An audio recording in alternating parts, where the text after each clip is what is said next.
Bonjour à tous, bienvenue dans cette vidéo consacrée aujourd'hui à l'Acropole d'Athènes et plus particulièrement son monument emblématique, le Parthénon, que vous voyez ici au centre de l'image. Alors, ce Parthénon, qu'est-ce qu'il faut en retenir? Alors, tout d'abord, le Parthénon, c'est le plus grand temple d'Athènes. Il est dédié à la déesse Athéna, qui est la déesse mère de la ville. Athènes porte son nom en hommage à Athéna. Donc c'est un temple très important, puisque c'est la cité vit sous la protection de cette déesse, donc il était normal de lui consacrer un temple magnifique, qui témoigne aussi de la richesse et de la grandeur de la ville. C'est Périclès qui commandera la construction du Parthénon, et il demandera au plus grand sculpteur de l'époque de superviser les travaux, et ce sculpteur il s'appelle Phidias. On en parlera un peu plus en détail dans une autre vidéo quand on parlera d'Olympie, le site d'Olympie. Alors, une observation. Là, vous avez une reconstitution du temple tel qu'il était. Alors, il était peint, la statuaire grecque était peinte. Il faut le savoir, ne l'oubliez pas. Alors, vous avez ici le portique où on avait une représentation de divinité antique. Là, vous aviez la colonnade. Tout autour, ça s'appelle le péristyle. Pourquoi? Parce que stylo en grec, c'est le nom pour colonne, d'accord? Et donc péristyle, péri c'est autour, ben, autour des colonnes, c'est le péristyle. Alors on va regarder la forme de la partie supérieure de la colonne qu'on appelle le chapiteau. Alors ce chapiteau, il est de style dorique, vous voyez ici. Alors qu'est-ce que c'est qu'un ordre chez les Grecs? Voilà, ça c'est dorique.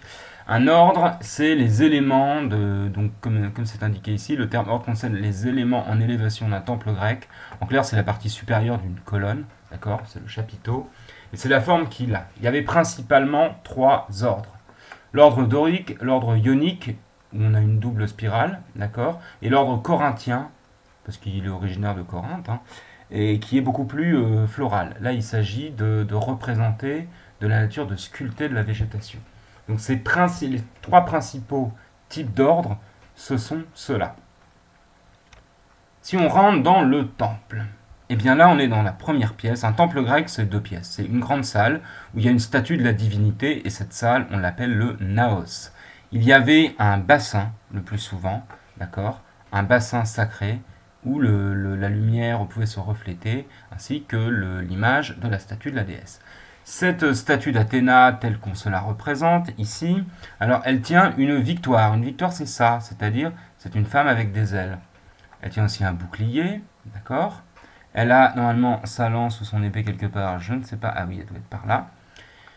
Et cette statue, vous constatez qu'elle est jaune et blanche. Alors pourquoi? Parce qu'elle est. D'abord, elle était faite en bois et ensuite elle était recouverte de feuilles ou de plaques d'or et d'ivoire pour le blanc. C'est donc ce qu'on appelle une statue en chryséléphantine, puisque chryséléphantine, ça veut dire or et ivoire. Éléphant, le mot éléphant, l'animal éléphant, c'est un terme grec qui veut dire ivoire. C'est parce que c'est sur les éléphants, les défenses d'éléphants, vous savez, les cornes des éléphants, c'est ce qu'on appelle les défenses, et bien elles sont constituées en ivoire.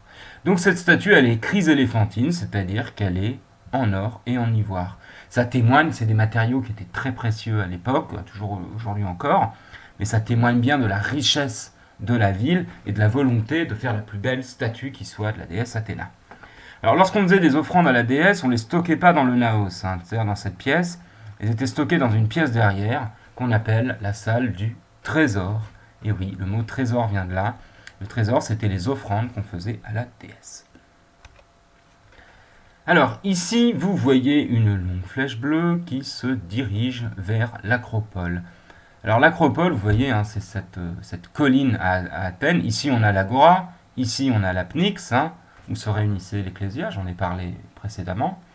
Et vous vous en doutez, cette flèche, ça représente la circulation de la procession, donc du défilé lors de la fête des Panathénées, qui se terminait à l'acropole, où tous les citoyens venaient faire une offrande à la déesse Athéna pour célébrer la grandeur de la déesse qui apportait sa bénédiction à la ville, et bien évidemment aussi la grandeur de la ville.